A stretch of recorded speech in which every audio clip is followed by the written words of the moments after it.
Programa Santa Maria Argumentos. Apoio Cultural. Jornal Expresso Ilustrado. 20 anos de informação e jornalismo com seriedade. Foco Multicursos. Nosso foco é a sua aprovação. Livraria Atena. Você lê, você pensa. Editora Literagir. Aqui o seu sonho de publicar um livro é realizado. Casa do Poeta Brasileiro. 50 anos de literatura.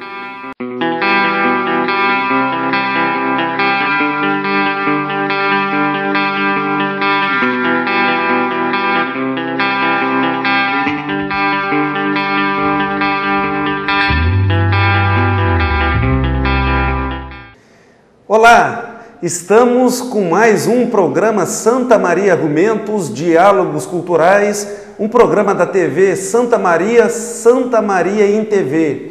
E hoje nós temos um programa, um tema, uma pauta sugerida pelo André Trevisan, uma pauta interessantíssima. A comunicação contemporânea, a importância da língua portuguesa nos diálogos sociais, nos diálogos culturais. E para participar desse programa, o que tornará o programa mais interessante ainda, nós temos duas damas, duas senhoras, duas mulheres inteligentíssimas, com grande reconhecimento na língua portuguesa.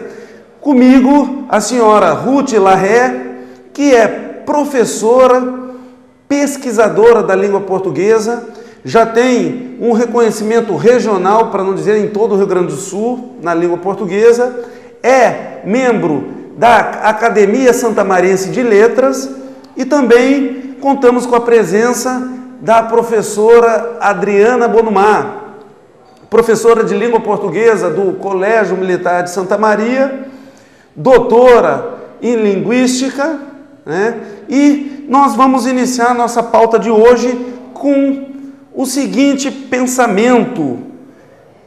A língua portuguesa foi definida por Olavo Bilac num dos seus poemas de mesmo nome, Língua Portuguesa, como a última flor do Lácio, inculta e bela.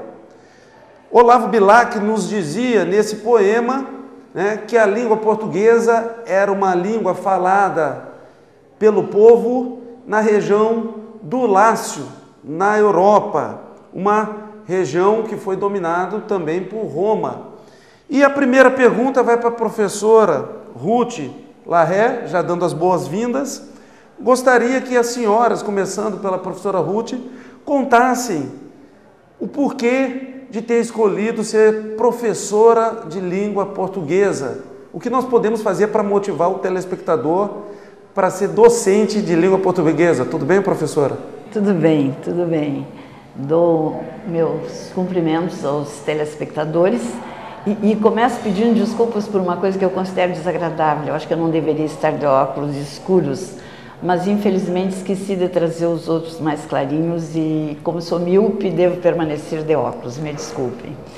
Pois bem, respondendo à tua pergunta, eu desde muito menina percebi que gostava de usar a palavra. E quando estudante, percebi também que tinha muita tendência para usar relativamente bem a palavra em língua pátria, nossa palavra da língua portuguesa. E quando eu comecei a estudar línguas estrangeiras, francês, inglês, depois estudei espanhol, todas essas línguas me fascinavam. Então, eu concluí que eu poderia ser uma professora, já que eu gostava de usar a minha linguagem, eu tinha uma certa facilidade de comunicação, gostava de ensinar os coleguinhas. Se qualquer coleguinha dizia, não sei, não entendi, não compreendi bem, a Ruth dizia, quer que eu te explique? E eu estava sempre querendo explicar as coisas. Então, eu percebi que a minha vocação seria provavelmente para ser professora. No mínimo, para lidar com a palavra. Eu cheguei a pensar em fazer curso de Direito, cheguei a pensar em fazer curso de Jornalismo, mas esses dois cursos na minha época ainda não existiam disponíveis em Santa Maria, então eu fui fazer a Faculdade de Letras, na primeira turma que abriu de Letras Neolatinas, na antiga Faculdade de Filosofia Imaculada Conceição, que hoje é a nossa querida Unifra. Então eu entrei na primeira turma, depois, como fiz um estágio no Rio de Janeiro, eu trabalhava já num órgão que era representante do Ministério da Educação aqui, eu acabei trancando a matrícula no primeiro ano e retornei então no segundo ano. Portanto, eu sou formada na segunda turma de Letras Neolatinas da antiga FIC. E acho que estive sempre no caminho certo, porque continuo até hoje, depois de muitos e muitos anos ininterruptos de trabalho, eu continuo gostando muito de ser professora. E esse é o segredo. Tu me dizes assim, como estimular? Tem que gostar muito de trabalhar como professora, tem que amar, tem que trabalhar com muito afeto e de fato, tem que gostar também da matéria pela qual a gente opta, não é? Seja história, geografia, o que for. Nós temos que querer muito bem aquela disciplina nossa para poder passá-la, transmiti-la aos nossos alunos da forma mais agradável, mais carinhosa, mais afetuosa possível. Acho que é mais ou menos por aí. A docência é um sacerdócio, né? A docência é um sacerdócio. Nós estamos aqui também com a Adriana. A Adriana é professora do Colégio Militar de Santa Maria. Por que ser professora de língua portuguesa e como motivar? Cumprimento também aos telespectadores, né? Giovanni, obrigada pelo convite. É um prazer estar aqui com a professora Ruth, né? Me sinto, na verdade, uma telespectadora privilegiada de estar aqui ao vivo com a senhora e com o Giovanni. Muito bem. Eu também, assim como a professora Ruth, concordo que é importante o gostar da disciplina e o gostar de sala de aula, né?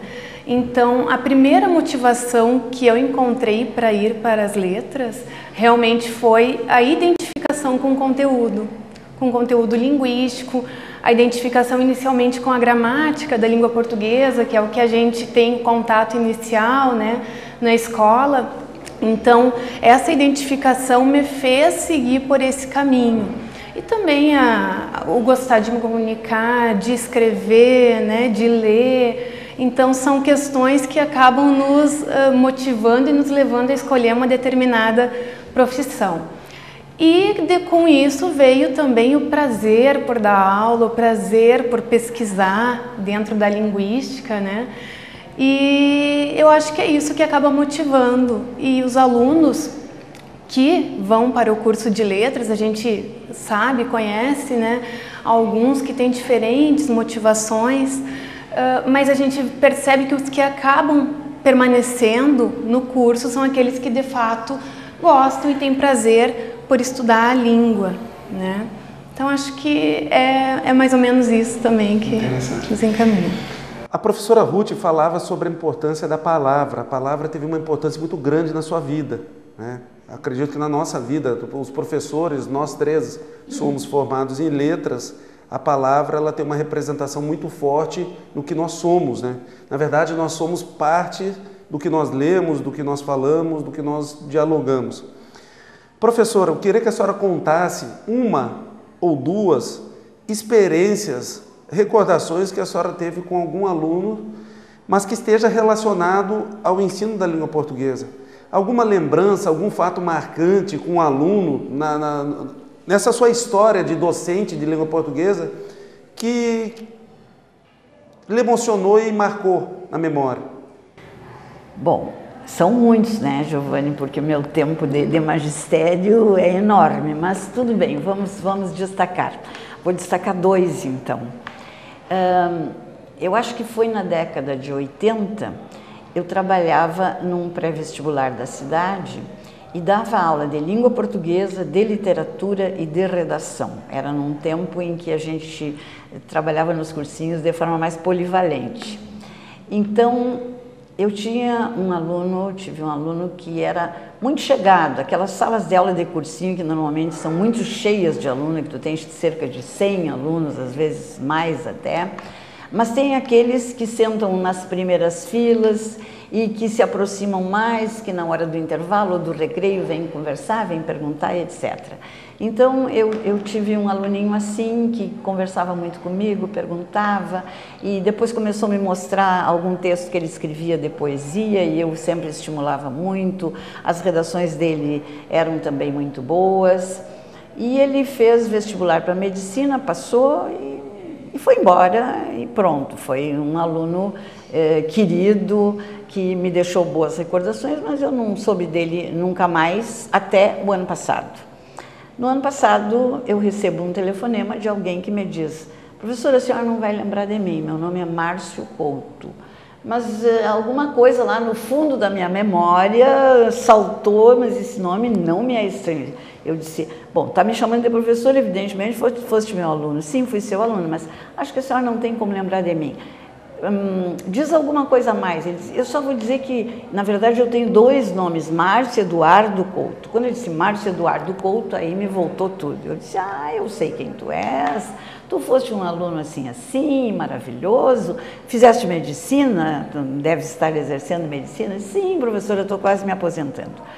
E aí, eu quero fazer uma visita para a senhora. Eu não moro em Santa Maria, mas eu vim aqui visitar minha família, minha mãe, que ainda mora aqui, e quero muito fazer uma visita para a senhora.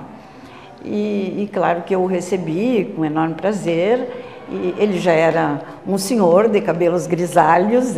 Quando ele foi meu aluno, ele era um menininho, magrinho, franzino, e de repente aparece na minha frente aquele moção bonito, grande, de cabelos grisalhos, dizendo que ele tinha entrado no exército, inclusive como médico. Ele era major do exército e nunca deixou de escrever, que o gosto pela escrita, ele fazia questão de me dizer, e por isso tinha vindo me visitar, ele tomou a partir das minhas aulas. Então, que ele não esquecia nunca as aulas da professora Ruth, e que escrevia sempre, trabalhava em jornalismo, e já tinha escrito alguns livros, mas que estava por lançar um livro de poesia e queria que eu fizesse, inclusive, o prefácio do livro dele. Então, foi uma coisa extremamente marcante. Ele acabou me levando a conhecer a cidade onde ele mora, que é Cascavel, no Paraná, e lá eu fui homenageada inclusive por uma, como é que chama? Academia de Medalhística Militar, é isso, né? Isso. Existe uma academia de medalhística militar. Pois é, era uma festa dessa academia, e antes de eu chegar lá, ele me disse: a senhora vai ser homenageada. Eu disse: como homenageada? Ninguém me conhece nessa cidade, eu não sou nada aqui, como que vão me homenagear? Não, senhora, a senhora é uma personalidade, a senhora prestou grande serviço à educação do país e tal. Então, ganhei uma linda medalha da Academia de Medalhística, escrevi o prefácio do livro do Márcio, participei de lançamento, etc. e tal. E isso foi uma coisa extremamente emocionante e bonita, né? E eu vou pedir uma pausa. Interessante a história, a senhora tem a segunda história para contar, mas nós vamos a um pequeno intervalo. Fique conosco, estamos debatendo língua portuguesa. Professora Ruth Larré, Adriana Bonumar. Já voltamos.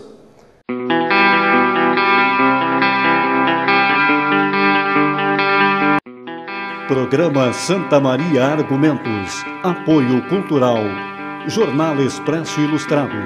20 anos de informação e jornalismo com seriedade.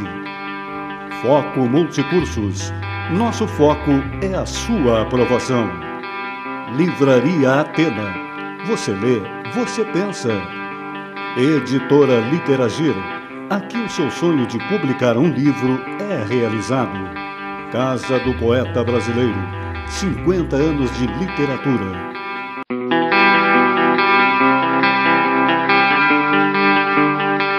Retornamos com o programa Santa Maria Argumentos, Diálogos Culturais. Você quer sugerir pautas, entrevistados, temas que sejam importantes? Quer fazer críticas, sugestões? Está gostando desse programa? Envie um e-mail para smargumentos@gmail.com. E a professora Ruth, antes do intervalo, estava contando uma história muito significativa. Agora, a segunda história que a senhora lembra, seu período de docência em língua portuguesa. Até me estendi tanto que achei que não ia ter tempo para a segunda história, mas a segunda é bem rapidinha. Foi agora há pouco. Eu não queria saber de participar do Facebook, porque eu achava que ia me tirar muito tempo, porque os e-mails já me tiram bastante tempo, mas acabei me rendendo e entrei no Facebook neste ano. Então, no dia do meu aniversário, eu já fazia parte do Facebook, aí todo mundo fica sabendo que a gente está de aniversário, e eu recebi uma mensagem de um ex-aluno que também me emocionou muito. Recebi de vários, incontáveis alunos, mas um em especial me deixou feliz e emocionada. Ele é um moço de descendência japonesa, o nome dele é Kenji Miyamoto, se eu não estou enganada. E o Kenji me escreveu uma mensagem linda e eu disse, perguntando se eu lembrava dele, eu disse, como não ia lembrar? Tu és um aluno inesquecível, até pela descendência oriental, não é? Ele era, de fato, também um aluninho que se destacava. E nessas alturas eu já estava dando aula na minha casa, na minha sala de aula e tal. E eu disse, não esqueci de ti, não, Kenji, me lembro que tu fazia redações ótimas e tal. Aí ele me mandou um outro e-mail dizendo que ele tinha feito também o curso de biomedicina e estava em Porto Alegre fazendo mestrado ou doutorado, não me lembro mais se ele está no mestrado ou já está no doutorado, e que a partir das minhas aulas foi que de fato ele aprendeu a escrever e que hoje, quando ele precisa fazer os trabalhos dele, os artigos e tal, e, afinal todo esse trabalho acadêmico com o qual ele se envolve, que ele está sempre lembrando de mim, lembrando das instruções que eu passava para escrever um texto conciso, objetivo, com clareza, etc. e tal. Então, isso também me deixou muito feliz, porque já faz muito tempo isso, tanto que o menino entrou no curso de biomedicina, terminou, já está lá.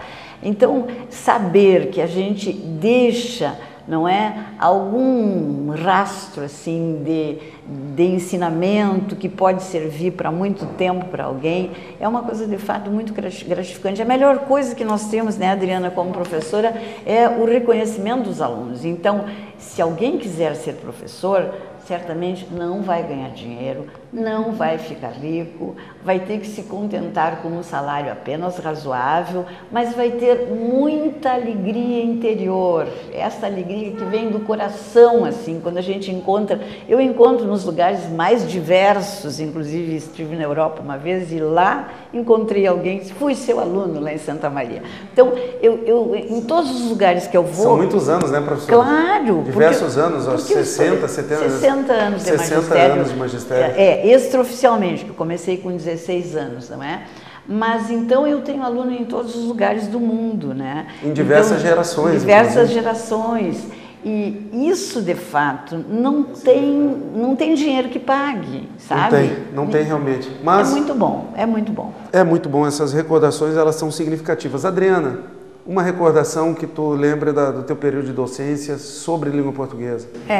Eu na verdade, eu tenho oficialmente e extraoficialmente, né, 16 anos de docência, e eu imagino se com 16 anos de docência já passou tanta gente, né, também como aluno por mim, eu imagino nos 60 anos de docência da professora Ruth. É incontável, né? Mas tem algumas coisas que marcam mesmo durante esse período, né? Durante esse tempo de docência, ainda vão ter muitas outras, mas o que me marcou muito no início de carreira, quando eu comecei dando aula na PUC, no curso de letras, foi que a minha primeira turma me convidou para ser paraninfa e patronese da turma.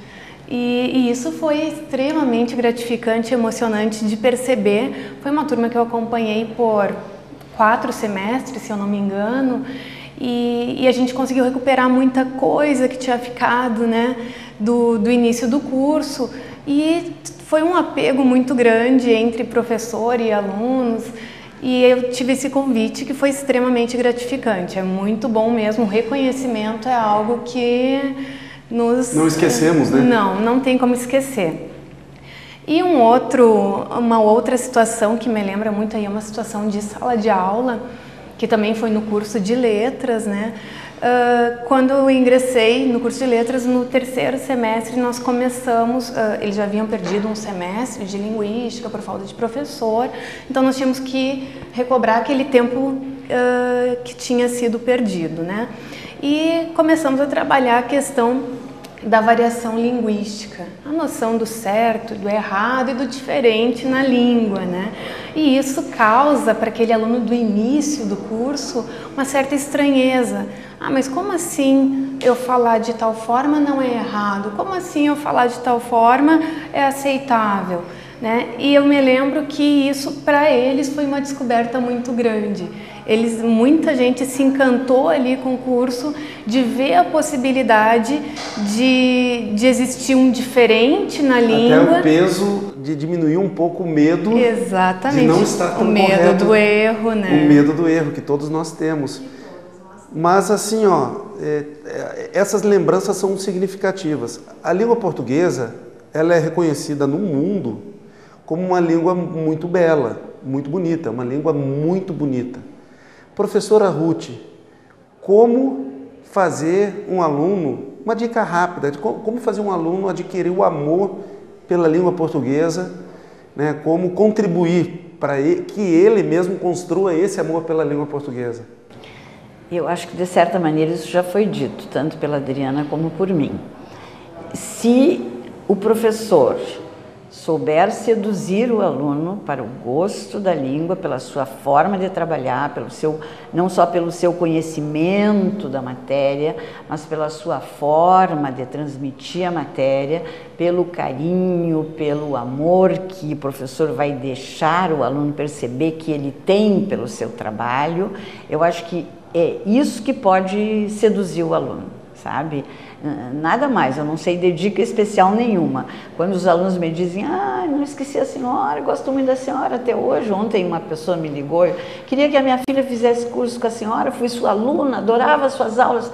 Quer dizer, por que adorava as minhas aulas? De certo, porque eu mostrava que eu era encantada com o que eu estava fazendo. Então eu acho que é isso aí, é o nosso encantamento com o que nós fazemos que pode servir como uma sedução, como uma atração para o aluno. Poxa, dar aula de língua portuguesa é uma coisa boa, porque ela está sempre...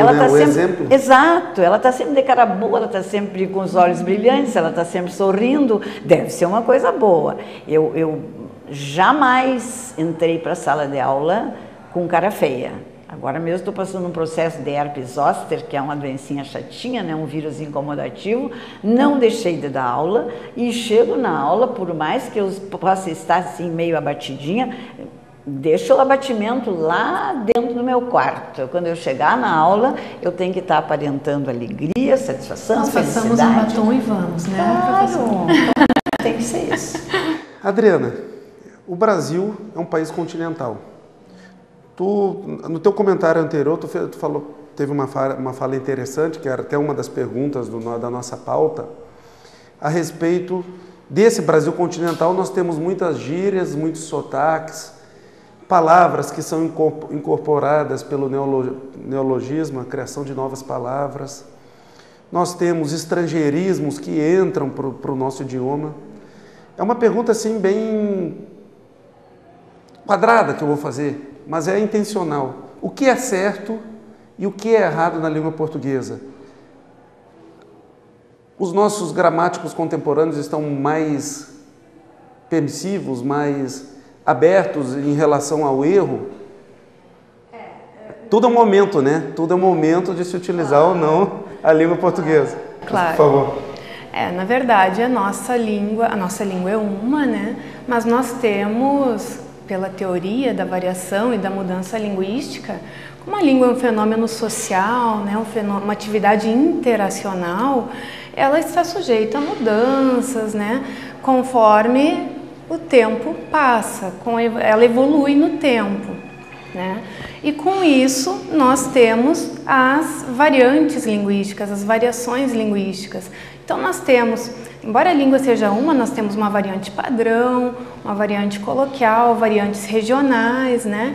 E essas variantes, elas têm que ser consideradas quando a gente trata da língua portuguesa. Então, a questão de certo e errado, não é que ela não exista, mas ela passa a ser relativizada, né? Ela passa a ser relativizada, quer dizer, não é mais estanque o certo e o errado. À medida que a gente tem um país continental com diferentes regiões geográficas, com diferentes características, nós temos dialetos diferentes, sotaques diferentes, maneiras de pronúncia diferentes, né? Até mesmo palavras diferentes que fazem parte de uma determinada região e que não fazem parte de outra. E isso não é nem certo nem errado. Isso são as diferenças que existem decorrentes de várias motivações, né? Geográfica, social, econômica, até mesmo etária, né? Questão de gênero. Então tudo isso implica em variantes, né? Grupos. Na medicina se falam termos jargões relacionados, técnicos, né? à própria medicina, né? Claro. Ou no direito, né? Claro. Esse tipo. Quer dizer, então não é porque nós no Sul pronunciamos tia, dia, e no Nordeste tia, dia, né? Que não há essa palatização do T, que um está errado e o outro está certo. Não, é uma questão mesmo de geografia. Até porque a língua, ela se modifica através do tempo. A língua não é estática, né, professora? Professora, a senhora quer complementar alguma coisa em relação às gírias, a essa pergunta? Eu concordo plenamente com tudo que a Adriana falou. Eu só não concordo com algumas manifestações que eu tenho lido de certos linguistas desses bem moderninhos, que ficam meio que condenando o ensino da gramática, achando assim, não precisa ensinar gramática e tal, porque o aluno vai aprender sozinho, porque quando ele começa a falar, ele já tem a sua gramática interna, porque não sei o que. Não é assim. Eu não concordo com isso. Eu acho que nós temos que ensinar gramática e que a norma culta da língua é a norma que nos enlaça a todos. Todas essas diferenças são magníficas, eu aplaudo e eu acho sensacionais. Cada vez que eu ouço um sotaque diferente, eu acho tudo perfeito e natural. Mas como é que nós nos unificamos através da língua? Pelos padrões cultos da língua. Então, esses têm que ser ensinados. Às vezes eu fico lendo, vou fazer alguma pesquisa no Google e tal, fico lendo algum artigo de um mestrando ou um doutorando ou não sei o que, cheio de erros gramaticais. Como que está se tornando mestre em língua, doutor em língua e está cheio de erro gramatical? Será que predominou a ideia dos moderninhos que dizem que não precisa ensinar gramática? Não, eu vou ter que lhe interromper, nós temos que fazer um rápido intervalo. Agora, é importante se atingir a norma culta para não utilizá-la quando for necessário, quando está adequado ao ambiente. Vamos ao intervalo, retornamos, fique conosco.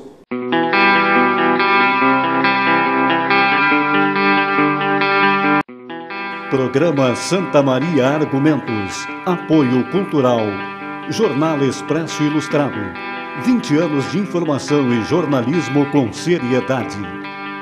Foco Multicursos. Nosso foco é a sua aprovação. Livraria Atena. Você lê, você pensa.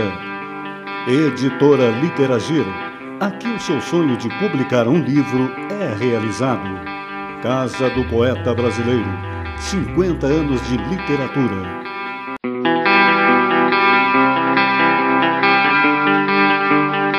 Retornamos ao programa Santa Maria Argumentos, um papo muito gostoso sobre língua portuguesa. Apoiam o nosso programa Livraria Atena, você lê, você pensa. Estamos gravando na própria Livraria Atena.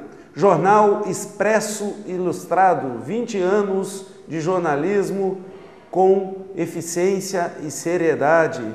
E Foco Multicursos, o nosso foco é a sua aprovação. E a próxima pergunta que eu tenho, eu vou iniciar perguntando para a Adriana, o seu posicionamento à reforma ortográfica, né? A última reforma ortográfica, já não é mais nova reforma, como nós dizíamos, né?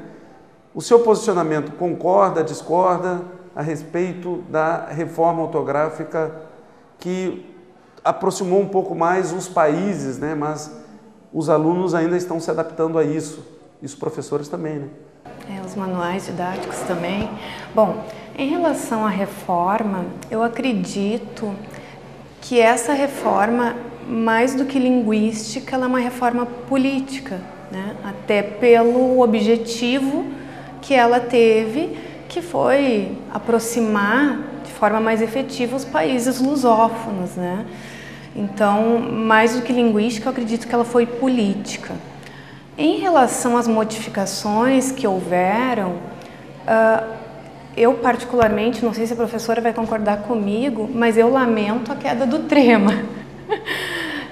Por quê? Porque o sinal do trema, ele fazia uma distinção de pronúncia, né?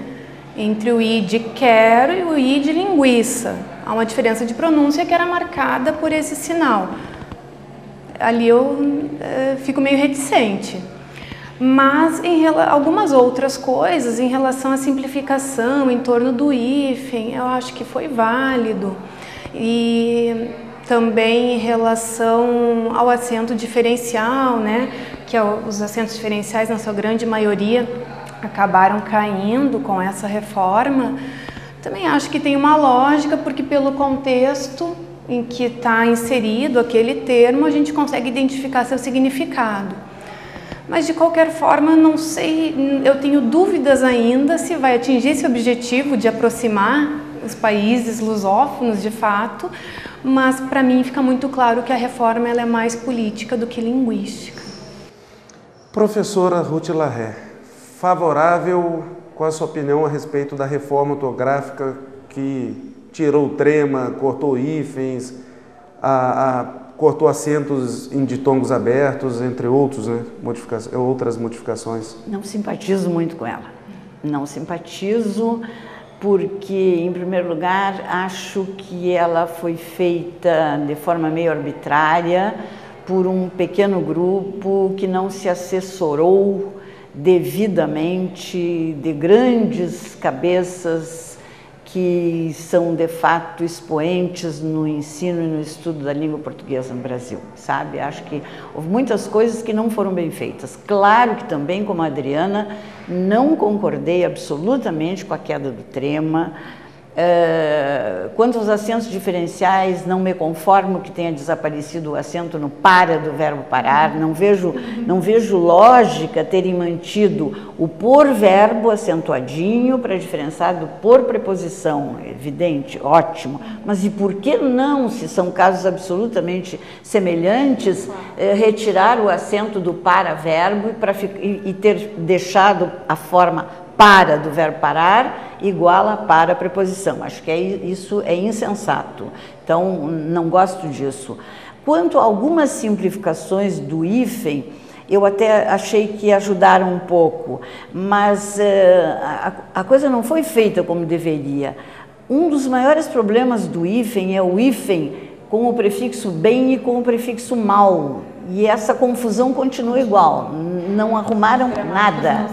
Não se entenderam, então bem e mal tu nunca sabe quando é que é junto, quando é que é separado por hífen. Também não concordo com a queda do hífen naquilo que a gente considerava como substantivos compostos, tipo lua de mel, pé de moleque, sabe? Que eu acho que fazia muito sentido os treminhas ali entre cada elemento da composição, mostravam que nós estávamos apresentando ali uma palavra com sentido figurado, não é? O que é lua de mel? É uma lua feita de mel? Não, é um sentido figurado.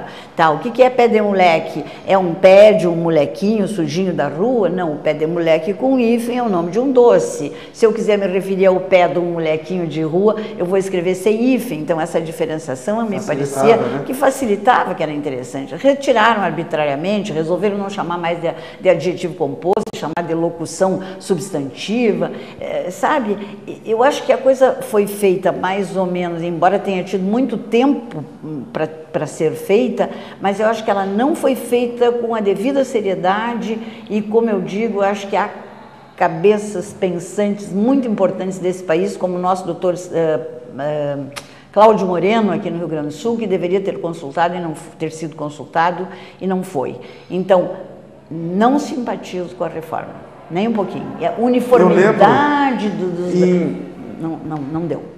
Em 2008 ou 2009, eu fui realizar um curso intensivo de língua portuguesa como aluno com Landro Oviedo, que é corretor ortográfico do jornal Correio do Povo. E eu lembro, naquela época, os gramáticos eles estavam em fervorosa por causa da reforma, e estavam também nervosos para chegar o Volpe, o vocabulário ortográfico da língua portuguesa, que iria sair com as novas orientações, o que se faria com todas as palavras da língua portuguesa. E num dos dias do curso ele chegou com o Volpe, indignado, dizendo: olha o que fizeram aqui, vocês não acreditam. E como aluno em 2008, né, aquilo me marcou também significativamente. Mas já estamos, infelizmente, nos aproximando do final do programa. Eu tenho uma pergunta. O Vygotsky, que é um cientista da educação, Levi Vygotsky, ele diz que nós nos tornamos nós mesmos através das palavras dos outros. A palavra, ela tem uma significante marcação do eu, né? Adriana, primeiro tu, depois a professora, né?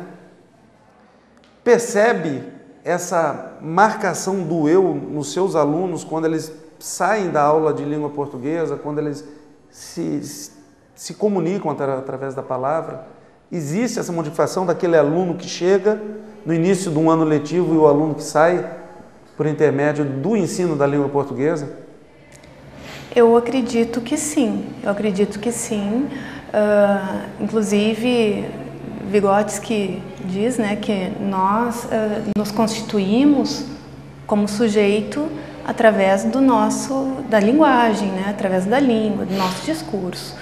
E a gente observa, assim, que o aluno, ao final de cada percurso, né, acadêmico dele, ele sai diferente, sim.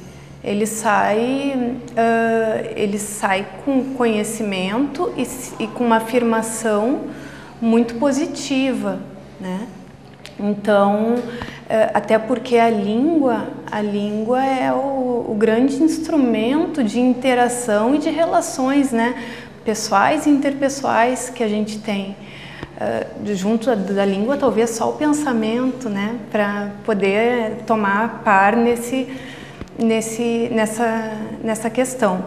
Então, a língua, a linguagem é a forma como o indivíduo se constitui como sujeito e no mundo e para o outro, né? E isso a gente vai observar sempre que a gente trabalha quando a gente forma um aluno, quando um aluno se expressa, né? A gente inclusive enxerga muito da gente nos nossos alunos depois de um tempo de convivência, um tempo de relação aluno-professor, né?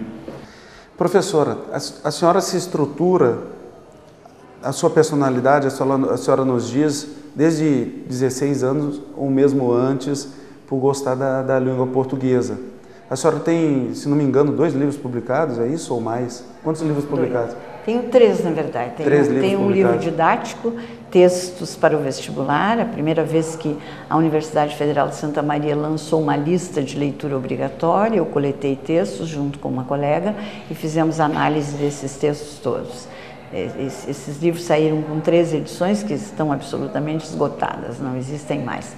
E depois eu publiquei um livro de poemas, chama-se Receita de Homem e Outros Poemas, e tem um livro, Poemas e Crônicas em Sombra e Luz. Então a minha produção não é muito grande, não, eu sou meio bissexta na produção, até porque continuo trabalhando muito, sendo acima de tudo professora, e tendo que corrigir redação, que é uma coisa demorada e trabalhosa, né? Então não tenho muito tempo para poetar. Mas a tua pergunta seria exatamente... Não, agora eu vou reforçar a pergunta. Sim. Em relação à palavra, a senhora participa da Academia Santa Maria de Letras, a senhora é professora, a senhora estruturou a sua vida em cima da palavra. A senhora tem bem consciente a importância disso para o aluno e para a sua vida mesmo? Tenho, e gostaria que todos tivessem essa consciência, porque nós somos o que nós expressamos com a nossa palavra, não é? mesmo que nós nem sempre expressemos as nossas verdades, mas para os outros nós somos o que a nossa palavra expressa de nós. Então é através da palavra que a gente se constrói, que a gente forma para os outros o nosso retrato como ser humano, não é? É através da palavra que nós fazemos as nossas conquistas, as nossas seduções em todos os sentidos, tanto no sentido amoroso como em qualquer outro sentido. No campo da sedução, se eu quiser te convencer de que o meu pensamento é mais certo do que o teu, eu vou depender da minha palavra, da força da minha palavra, para fazer a sedução, para tu caíres no meu entendimento, não é? E aceitares as minhas teses, as minhas ideias. Então, a palavra é absolutamente essencial. Quem não domina a palavra está menos bem no mundo do que quem a domina. O que é bom, a palavra boa, o que é bom, às vezes dura pouco. Nosso programa está chegando ao fim. 30 segundos, assim, eu sei que é um tempo breve, mas o Ademir, o grande amigo, já deu sinal lá que o nosso tempo está esgotando. Adriana, começamos por você. Palavras finais.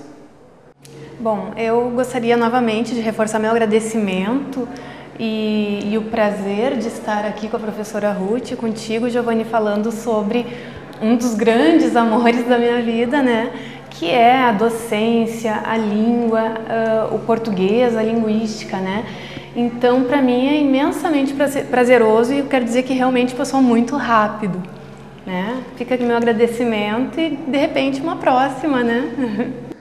Professora, palavras finais. Pois é, eu ainda não tinha agradecido esse convite, que para mim foi honroso, amabilíssimo e honroso, e com alegria, além de estar próximo a ti mais uma vez, que já é a segunda, porque tu estiveste na minha casa entrevistando meu marido, né?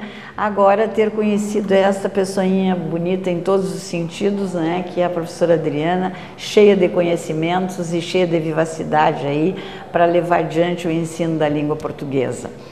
Então, muito obrigada, foi muito bom. E eu espero ter oportunidade, enquanto estiver viva, de continuar trabalhando e ensinando língua portuguesa e trabalhando com muito amor para os meus alunos e para as pessoas que, afinal, necessitarem de mim. Muito obrigada por tudo, que Deus nos ajude a todos. Parabéns pelo teu programa. Nós é que agradecemos, a TV Santa Maria agradece. A palavra é energia para a nossa alma, a palavra é a eternidade para a nossa carne. Nós agradecemos novamente a presença da professora Adriana, da professora Ruth, e agradecemos, né, professoras, principalmente a presença de você que nos acompanhou do início ao fim nesse programa que discutiu a importância da língua portuguesa no mundo contemporâneo. Até semana que vem, fiquem com Deus.